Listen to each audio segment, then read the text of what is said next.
तुम्हा सर्वांचं माझ्या YouTube चॅनलमध्ये पुन्हा एकदा स्वागत आहे. तर आजच्या व्हिडिओमध्ये आपण 9वी गणित भाग 2 याच्यामध्ये आपलं प्रकरण क्रमांक 5 आहे चौकोन. तर त्या चौकोन प्रकरणातला सराव संच 5.5 आपण या व्हिडिओमध्ये बघणार आहोत. आधीच्या व्हिडिओमध्ये आपण सराव संच 5.1 ते सराव संच 5.4 आधीचे सर्व बघितलेले आहेत. त्याची लिंक या व्हिडिओच्या डिस्क्रिप्शन मध्ये आहे. तिथे जाऊन तुम्ही याच्या आधीचे सर्व सराव संच बघू शकता. त्या डिस्क्रिप्शन मध्ये तुम्ही जाऊन प्लेलिस्ट उघडा, तिथे तुम्हाला सर्व सराव संच मिळतील. आता प्रकरण क्रमांक 5 आहे चौकोन. सराव संच 5.5 मध्ये पहिला प्रश्न काय दिलेला आहे, तर आकृतीमध्ये त्रिकोण एबीसीच्या बाजू कुठल्या बाजू आहेत त्रिकोण एबीसीच्या? एबी एक आहे, बीसी दुसरी आहे आणि एसी आहे. तर एबीचा मध्यबिंदू कोण आहे? एक्स हा मध्यबिंदू आहे. तसं बीसीचा मध्यबिंदू कोण आहे? वाय आणि एसीचा मध्यबिंदू कोण आहे? झेड. तर असे हे तिन्ही काय आहेत? मध्यबिंदू आहेत. तर मग आपल्याला काय करायचंय, हा एक्स वाय पहिल्यांदा शोधायचा, नंतर वाय झेड आणि नंतर एक्स वाय, वाय झेड आणि एक्स झेड हे तिन्ही शोधायचे. त्यांची लांबी आपल्याला काय करायची? शोधायची. मग एक एक स्टेप आपण करूया म्हणजे आपल्या लक्षात. आता बघा, पहिल्यांदा असं लिहूया आपण उत्तरामध्ये. उत्तर लिहित असताना कसं लिहिणार? त्रिकोण एबीसी मध्ये त्रिकोण एबीसी मध्ये त्रिकोण एबीसी मध्ये बाजू एबी, बाजू बीसी प्रश्नात दिलं ते पहिल्यांदा सुरुवातीला लिहूया. व बाजू एसीचे अनुक्रमे कुठले बिंदू? बिंदू एक्स वाय झेड हे काय दिलेले आहेत? तर मध्यबिंदू दिलेले आहेत. हे मध्यबिंदू आहेत. तर हे आपल्याला प्रश्नात दिलं, पक्ष मानायचं. ओके, त्याच्यावरून आता आपल्या लक्षात येईल की हे तिन्ही पण जर मध्यबिंदू असतील, तर जर आपण बघितलं एक्स झेड आणि हा वाय, तर मग आपण मध्यबिंदूंचा प्रमेय जो आहे, त्रिकोणाच्या दोन बाजूंच्या मध्यबिंदूंचा प्रमेय, तो इथं वापरणार आहे. ओके, तर तो इथं वापरूया. म्हणून त्या प्रमेयाचं नाव लिहायचं त्रिकोणाच्या तिन्ही मध्ये पण वापरूया. मध्यबिंदूचे असेल त्रिकोणाच्या दोन बाजूंच्या मध्यबिंदूंचे प्रमेय.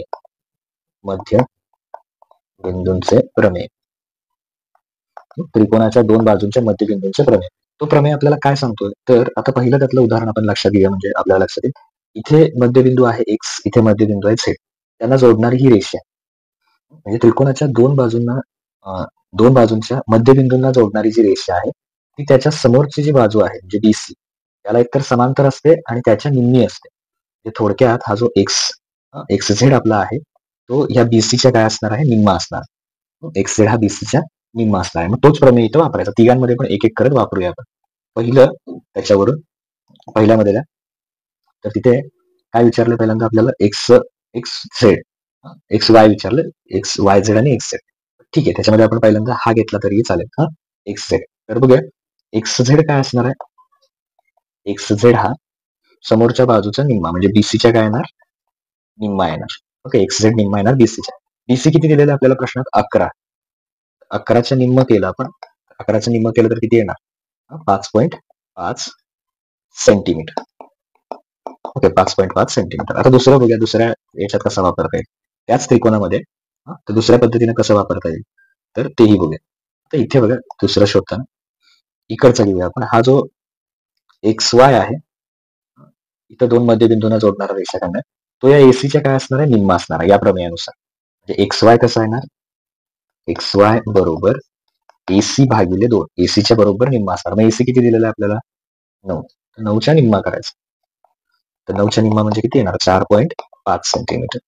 ओके, एक्स वाय आला 4.5 सेंटीमीटर. तिसरं बघूया.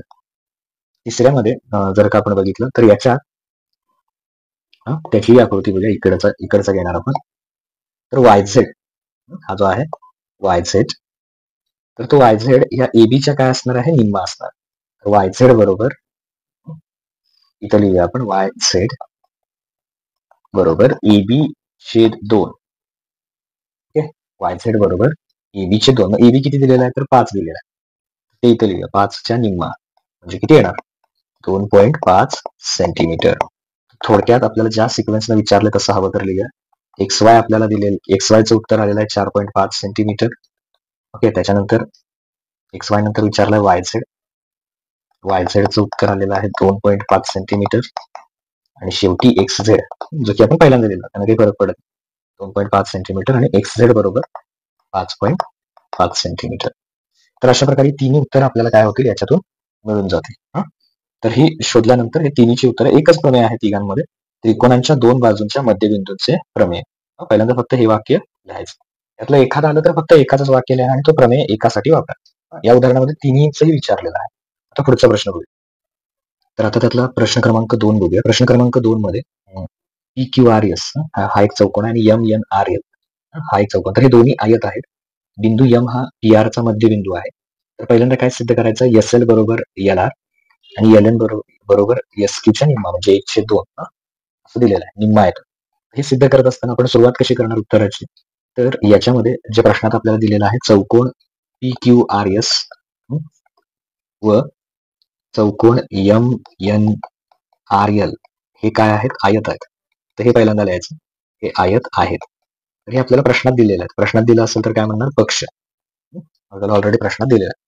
आता असं जर दिलं असेल तर आयतातला प्रत्येक कोण हा किती अंश असतो, 90 अंश. त्यामुळे इथला L हा किती असणार आहे, 90 अंश. आणि इथला S सुद्धा किती असणार आहे, 90 अंश. म्हणून कोण L बरोबर कोण S बरोबर 90 अंश. आयताचा आयताचा प्रत्येक कोण हा 90 अंश असतो. आयताचा कोण, प्रत्येक कोण हा किती अंश असतो, 90. थोडक्यात लिहिलं चालेल, आयताचा कोण, कारण त्याच्यातला प्रत्येक कोण हा 90 अंश असतो, हे तुम्हाला माहिती असलं पाहिजे. मग आता जर का समजा हे आपण असं घेतलं तर हे दोघं कसले झाले, 90 अंश. त्याची एक आकृती काढतो म्हणजे तुमच्या लक्षात येईल. समजा तेवढाच भाग जो आपल्याला लागणार आहे प्रश्नातला, त्याची मी इथे आकृती काढली अशी. तर PSR इथे आहे, LM. तर हे दोघं काय झालेत, 90 अंश आलेत. तर ते 90 अंश आलेत म्हणजे का, कारण त्याच्यामध्ये इथे आयताचे कोण आहेत ते समजा अशा दोन रेषा घेतल्या, तर रेषेच्या इथला जो कोण आहे म्हणजे हा 90 अंश आणि हा सुद्धा 90 अंश. तर हे कसले कोण आहेत, संगत कोण आहेत. संगत कोण 90 अंश म्हणजे एकरूप आलेले, म्हणजे कोण L एकरूप कोण S. तर संगत कोण जर एकरूप असतील तर रेषा काय येणार आहेत, समांतर येणार. म्हणजे कुठल्या रेषा समांतर येणार, म्हणून PS हा जो आपला आहे, PS हा समांतर येणार. PS कुणाला समांतर येणार, LM ला समांतर येणार. याला कारण काय द्यायचं, कुठल्या प्रकारचे कोण आहेत ते, तर संगत कोण, कारण हा सुद्धा रेषेच्या वर आहे इथला आणि हा सुद्धा रेषेच्या वर आहे. संगत कोण कसोटी. जर संगत कोण एकरूप असतील तर रेषा समांतर असतात, त्यामुळे PS ला समांतर कोण येणार, LM. तर हे पहिल्यांदा आपल्याला लक्षात आलं पाहिजे. आता मग आपण इथे लिहूया त्रिकोण जो आपला आहे PRS किंवा SPR मध्ये. SPR मध्ये काय आलेलं आहे, M हा बिंदू M हा PR चा मध्यबिंदू आहे. तो PR चा काय आहे, मध्यबिंदू आहे. तर हे आपल्याला प्रश्नात दिलेलं आहे, म्हणजे पक्ष म्हणायचं. आणि हे जे आपल्याला 1 वरून मिळालं आहे, ओके. तसेच आपण 1 मध्ये दाखवलेलं आहे, काय दाखवलंय, PS कुणाला समांतर आहे, LM ला. तर याला म्हणायचं 1 वरून, PS समांतर LM. 1 वरून असं त्याला कारण द्यायचं. PS समांतर LM दाखवल्यानंतर आता इथं कुठला प्रमेय वापरायचा आहे बघा, व्यत्यास वापरायचा. त्या व्यत्यासाचं आधी नाव लिहूया. तर तो प्रमेय काय सांगतो आपल्याला, की जर त्रिकोणामध्ये एक बिंदू हा मध्यबिंदू असेल, जसं की इथं M मध्यबिंदू आहे, आणि दुसरं त्याच्यामध्ये बाकीच्या म्हणजे मध्यबिंदूंना, ह्या मध्यबिंदू आणि पुढचा बिंदू यांना ही जोडणारी रेषा याला जर समांतर असेल इकडे, म्हणजे कोण समांतर आलंय आपलं, PS कुणाला समांतर आलेला आहे इथे, PS कुणाला समांतर आलेला आहे, SP ला. PS समांतर LM ला. हे दोन्ही जे समांतर आले तिथले, एकाचा मध्यबिंदू आणि जर समांतर असतील तर दुसरा बिंदू सुद्धा काय असतो, मध्यबिंदू असतो. त्यामुळे हा L पण काय असणार आहे, मध्यबिंदू असणार आहे. ह्या साईडचा एक मध्यबिंदू असेल आणि असे समांतर असतील तर पलीकडचा जो बिंदू आहे तो पण काय असणार आहे, मध्यबिंदू असणार आहे. म्हणून L हा रेख SR चा मध्यबिंदू आहे. L हा रेख SR चा मध्यबिंदू आहे. याच्यामध्ये काय वापरलं आपण, त्रिकोणाच्या मध्यबिंदू प्रमेयाचा व्यत्यास वापरला, उलट वापरला. तो व्यत्यास काय सांगतो, एका बाजूचा मध्यबिंदू असेल आणि ती जोडणारी रेषा जर समोरच्या बाजूला समांतर असेल तर दुसऱ्या बाजूचा सुद्धा तो मध्यबिंदू असणार L. तर हा तो प्रमेय सांगतो. यल हा एस आरचा मध्यबिंदू आहे. म्हणजे हा समजा एस आर आहे, त्याचा यल हा मध्यबिंदू आहे, म्हणजे एस एल इतकंच काय असणार आहे, यल आर असणार आहे, आणि हेच आपल्याला दाखवायचं आहे. म्हणून मध्यबिंदूचा अर्थ काय, दोन समान भाग करतो, म्हणजे काय येणार, एस एल बरोबर एल आर. हा त्यातला पहिला भाग झाला. अजून आपल्याला दुसरं हे सिद्ध करायचं आहे. ओके, बघूयात. आता त्यातला दुसरा भाग सिद्ध करताना परत तुम्ही काय करायचं, हे वाक्य लिहून काढायचं परत एकदा. तर चौकोन पी क्यू आर एस व एम एन आर एल हे आयत आहेत, ते दोन्ही आयत आहेत, हे वापरायचे. आता मात्र कोण घेताना 90 अंश दुसरे घ्यायचे, म्हणजे इथला एन 90 अंश. ओके, एन किती 90 अंश, आणि क्यू सुद्धा किती आहे 90 अंश, म्हणजे कोण एन बरोबर कोण क्यू 90 अंश. 90 अंश. तर काय लिहिणार इथं, आयताचे कोण, आयतातला प्रत्येक कोण हा किती अंश असतो, 90 अंश. तर ते दोन चौकोन काय आहेत, आयत आहेत, हे वाक्य इथं लिहा, आणि आयतातला प्रत्येक कोण किती असतो, 90 अंश असतो. आता इथं सुद्धा समजा आपण असं विचारात घेतलं की कसं आहे ते, इथं एम एन आहे, आणि इथला एन किती आलाय 90 अंश आलाय, आणि खाली सुद्धा बघितलं तर पी क्यू मधला इथला कोण 90 अंश आला. तर ह्या दोघांकडे बघितलं, इथला 90 अंश, इथला 90 अंश, तर दोघं रेषेच्या वर आहे. हे सुद्धा कसले कोण आहे, संगत कोण आहे. पोझिशन त्यांची सारखी आहे. हा सुद्धा रेषेच्या वर आहे 90 अंश, इथला सुद्धा रेषेच्या वर आहे 90 अंश. जे एकमेकांचे संगत कोण आहे. जर संगत कोण समान असतील, म्हणजे एकरूप असतील, एन एकरूप क्यू, कारण दोघं पण 90 अंश आहेत. संगत कोण एकरूप असतील तर रेषा काय असतात, समांतर, म्हणजे काय येणार, रेषा एम एन. ओके, रेषा एम एन ही रेषा समोरच्या बाजूला काय असणार आहे, समांतर, रेषा एम एन समांतर बाजू पी क्यू. ओके, हे येणार रेषा एम एन समांतर बाजू पी क्यू. म्हणून इथं लिहायचं त्रिकोण पी क्यू आर मध्ये, बघा त्रिकोण पी क्यू आर मध्ये यम हा ऑलरेडी काय आहे, मध्यबिंदू आहे. यम हा किंवा बिंदू यम हा पी आर चा मध्यबिंदू आहे, मध्यबिंदू आहे, हे आपल्याला प्रश्नात दिलंय. त्यामुळे काय म्हणायचं, पक्ष यम हा पी आर चा मध्यबिंदू आहे, आणि इथं हवं तर याला क्रमांक 2 द्या. त्याच्यात काय लिहिले आपण, रेषा एम एन किंवा एम एन कुणाला समांतर आला, बाजू पी क्यू ला, तर 2 वरून. आता परत पहिल्या भागासारखं झालं, एक मध्यबिंदू आहे आणि दुसरा काय आहे, इथे बघा, इथे परत तो व्यत्यास वापरायचा आहे. तर असं जर असेल तर ते लिहूया, तिथे त्रिकोण पी क्यू आर मध्ये हे लिहिलंय आपण. आता प्रमेय कसा वापरायचा बघा, व्यत्यास.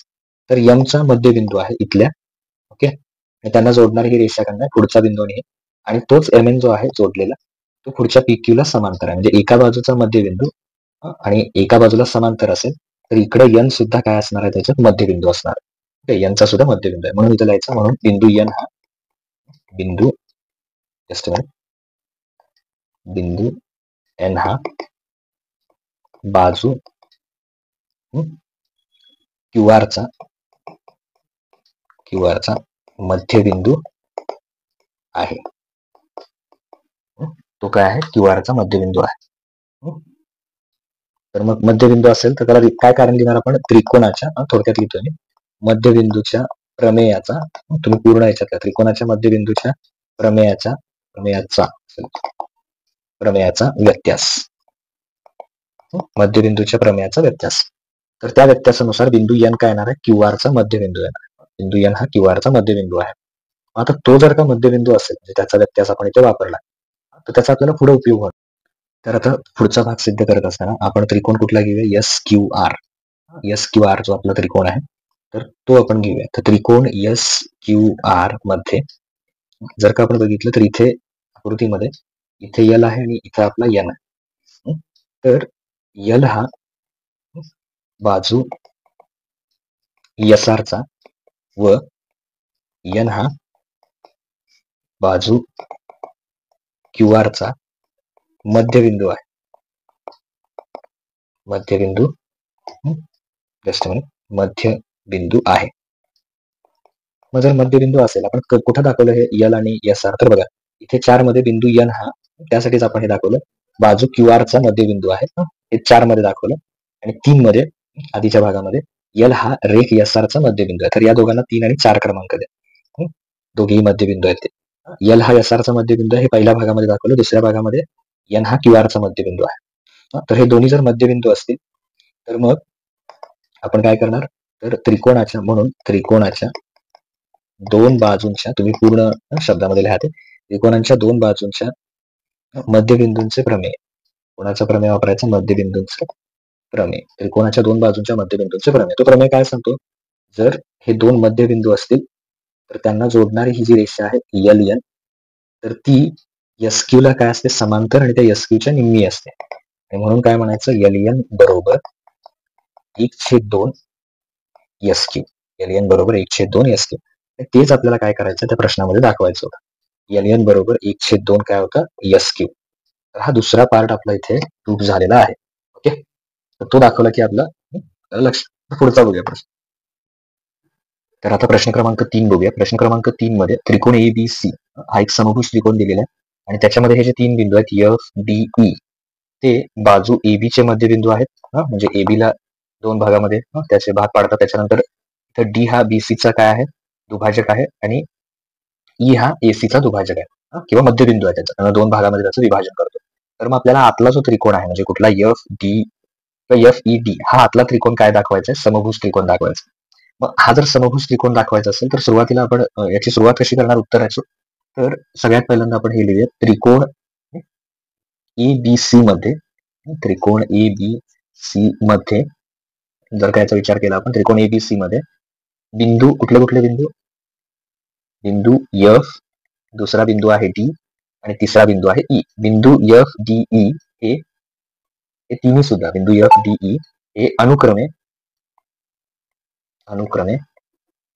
कुणाकुणाचे मध्यबिंदू आहेत, अनुक्रमे AB, BC व AC चे काय ते मध्यबिंदू आहेत. तर हे आपल्याला प्रश्नामध्ये दिलेलं आहे.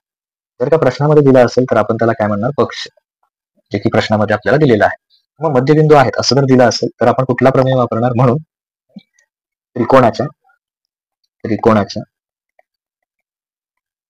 दोन बाजूंच्या मध्यबिंदूच्या प्रमेयावरून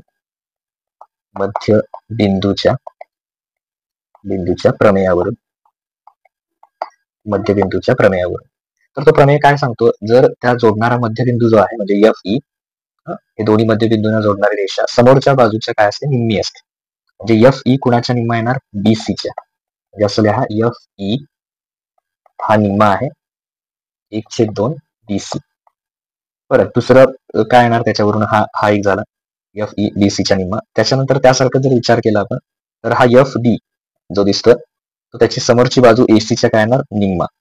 म्हणजे FD हा 1/2 AC, FD 1/2 AC. आणि तिसऱ्याच्या बाबतीत DE हा जो आहे, DE त्याच्या समोरच्या बाजूच्या निम्मा, म्हणजे कुणाच्या निम्मा येणार, AB च्या निम्मा. तर ते इथं लिहा, DE बरोबर 1/2 AB, समोरची बाजू AB च्या निम्मा. तर ह्या दोन्हीला मिळून आपण काय देऊया, क्रमांक 1 देऊया. हे म्हणजे तिन्ही जे आले ते सगळे. आता आपल्याला प्रश्नात असंही दिलेलं आहे, काय दिलेलं आहे, तर त्रिकोण जो आतला बाहेरचा त्रिकोण आहे ABC हा समभुज त्रिकोण आहे. त्रिकोण ABC हा समभुज त्रिकोण आहे. समभुज त्रिकोण आहे असं प्रश्नात दिलं, त्यामुळे काय म्हणणार आपण, पक्ष. समभुज त्रिकोण जर असेल तर त्रिकोणाच्या तिन्ही बाजू काय येणार, समान येणार. म्हणजे AB बरोबर BC बरोबर AC. ओके, हे तिन्ही काय येणार, समान येणार. याला क्रमांक 2 द्या. आता इथं असं द्या, 1 व 2 वरून. तर 1 व 2 याच्याकडे जर आपण बघितलं, एक उदाहरण घेऊया म्हणजे तुमच्या लक्षात येईल. आता समजा AB बरोबर BC बरोबर AC आहे.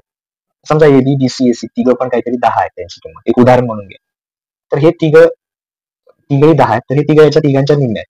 म्हणजे 10च्या निम्मे म्हणजे हे किती येणार सांगा, 5 येणार. म्हणजे उदाहरणासाठी घेतलं, 10 असेल असं नाही, पण तिघं जर समान 10 असतील तर हे जे तिघं आहेत FE, FD आणि DE, तर हे सुद्धा 10च्या निम्मे किती असणार, 5 असणार. म्हणजे ते पण तिघे समान असणार. म्हणून 1 व 2 वरून FE बरोबर FD बरोबर DE. ओके, म्हणून आता बघा हे FED कसं होतं बघा तिथे आकृती, FED सॉरी उलटा त्रिकोण होता तो, तर असं काढूया आपण, FED.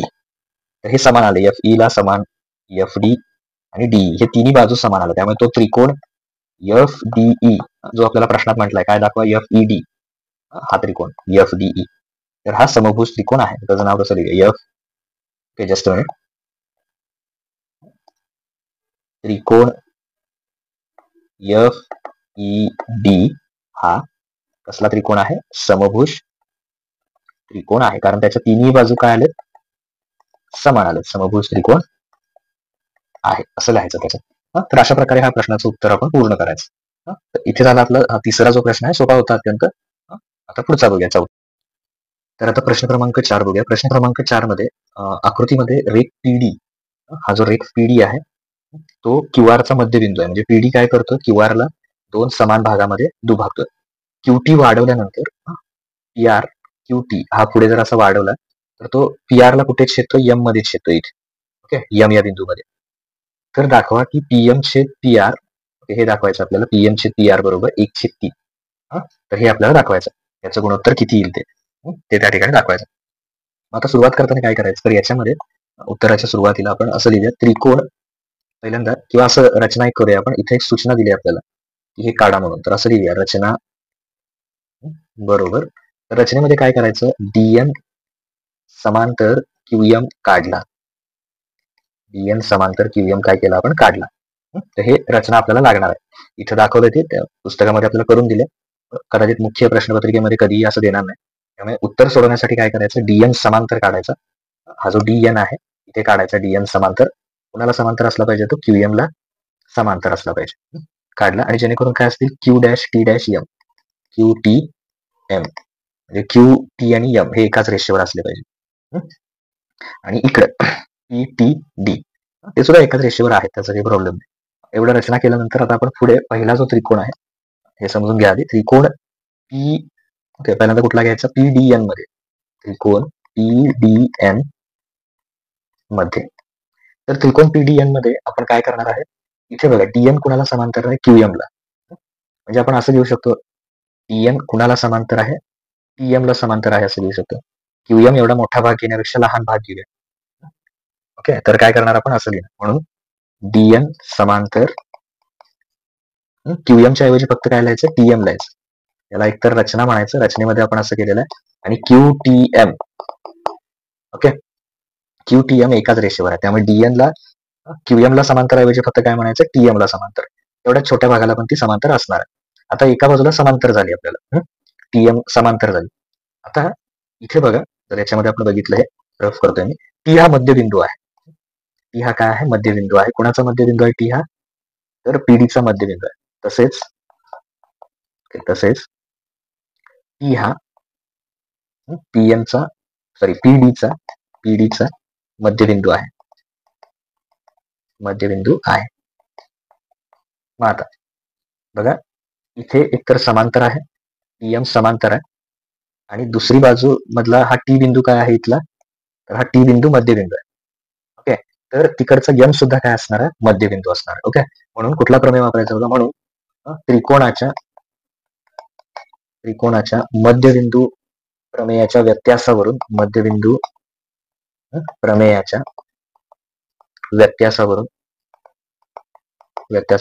परत कसा वापरायचा ते सांगतो मी परत एकदा, त्यामुळे आणखी एकदा लक्ष दिलं की तुमच्या लक्षात येईल.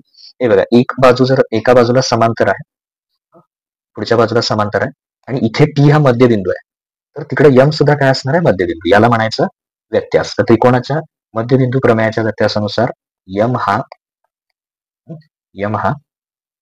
पीएनचा मध्यबिंदू आहे. यम हा पीएनचा मध्यबिंदू आहे. ओके, तर मध्यबिंदू. तर याच्यावरून काय येणार? पी एम, इथे बघूया आपण, पीएम बरोबर काय येणार? एम एन येणार. ओके, पीएम बरोबर एम एन. मध्यबिंदू आहे म्हणजे हे दोघं समान असणार. याला क्रमांक 1 दिला. पीएम बरोबर एम एन. पीएम बरोबर काय येणार आहे? एम एन येणार. आता हा पहिला भाग झाला आपला. आता आपल्याला दुसरा त्रिकोण घ्यायचा आहे, तर तोही बघूया. दुसऱ्या त्रिकोणामध्ये आपण हा भाग घेणार आहे. कुठला? त्रिकोण क्यू एम आर हा. तो इथं त्रिकोण मी परत एकदा काढतो. त्रिकोण क्यू एम आर मध्ये, क्यू एम आर. तर क्यू एम आर मध्ये जर आपण बघितलं तर डीएन समांतर क्यूएम हे ऑलरेडी आहे. ओके, तर मध्यबिंदूंना जोडणारा तो आहे. इथे क्यूएम समांतर डीएन समांतर क्यूएम हे आपल्याला ऑलरेडी कक्षेमध्ये आहे. तर सुरुवात करताना असं करूया, त्रिकोण एम क्यू आर मध्ये किंवा QMR मध्ये, MQR मध्ये. तर याच्यात कोण आहे? DN कुणाला समांतर आहे याच्यात? DN समांतर QM. DN समांतर QM. तसेच D हा QR चा काय आहे? मध्यबिंदू आहे. इथे जर बघितलं आपण प्रश्नामध्ये दिलेला आहे, D हा QR चा मध्यबिंदू मध्यक आहे. PD ही मध्यक आहे. म्हणजे तो काय होणार? D हा PD जर मध्यक असेल तर D काय होणार? मध्यबिंदू. याला दोन समान भागात तो काय करणार आहे? त्याचे विभाजन करणार आहे. कुठला बिंदू? हा D बिंदू. याचे दोन समान भाग करणार आहे. तर असं लिहूया. तसेच ओके, D हा DN समांतर आहे इथे. तर D हा यांचा मध्यबिंदू आहे. कोणाचा? तसेच D हा सॉरी इथे काढताना असा काढतो त्रिकोण. जरासं नावामध्ये चेंज करा. Q इथे येणार आणि M वरती. ओके, सो इथे Q, इथे M. तसेच D हा QR चा मध्यबिंदू आहे. QR चा मध्यबिंदू आहे. जर का तो मध्यबिंदू असेल तर मागाचा थिअरम वापरायचा, म्हणजे प्रमेय वापरायचा. तर कुठला प्रमेय वापरणार? तो त्रिकोणाच्या मध्यबिंदू प्रमेयाच्या व्यत्यासानुसार, त्रिकोणाच्या मध्यबिंदू प्रमेयाच्या व्यत्यासानुसार, मध्यबिंदू प्रमेयाच्या व्यत्यासानुसार तो व्यत्यास आपल्याला काय सांगतो? तर एक बाजूंची जोडी अशी समांतर आहे, म्हणजे DN QM समांतर आहे. इकडचा D मध्यबिंदू आहे, तर इकडचा N सुद्धा काय असणार आहे? हा नक्कीच मध्यबिंदू असणार आहे. म्हणून N हा MR चा मध्यबिंदू आहे. मध्यबिंदू आहे. N हा MR चा काय आहे? मध्यबिंदू आहे. हे इथं काय करायचं आपण उत्तरामध्ये लिहायचं, जेणेकरून काय होणार? आपल्याला N मध्यबिंदू मिळाला. मध्यबिंदू असेल तर MM बरोबर NR. इथे लिहूया MN बरोबर NR. तर याला क्रमांक देऊया 2. याच्या आधी जो आपल्याला मिळालेला आहे PM बरोबर MN, तसं इथे MN बरोबर NR असं येणार. तर आता शेवटची स्टेप बघा. तर PR हे सगळं रफ करूया आता आपण, हे एक्सप्लेन करायसाठी वापरलं.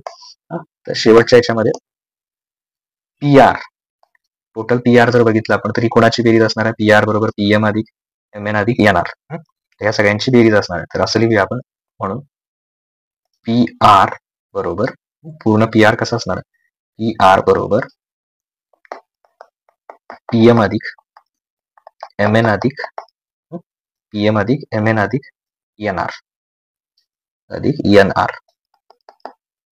ओके, तर PR बरोबर, तर PM आपल्याला बघा जे सिद्ध करायचं आहे त्याच्यामध्ये आपल्याला PM आणि PR पाहिजे. बाकीच्या किमती आपण बदलूया. PM बरोबर काय आलं? MN आलं. तर PM बरोबर MN म्हणजे MN च्या जागी काय ठेवणार आपण? PM ठेवणार. परत NR बरोबर MN, तर NR च्या जागी पहिल्यांदा काय ठेवूया? NR बरोबर MN.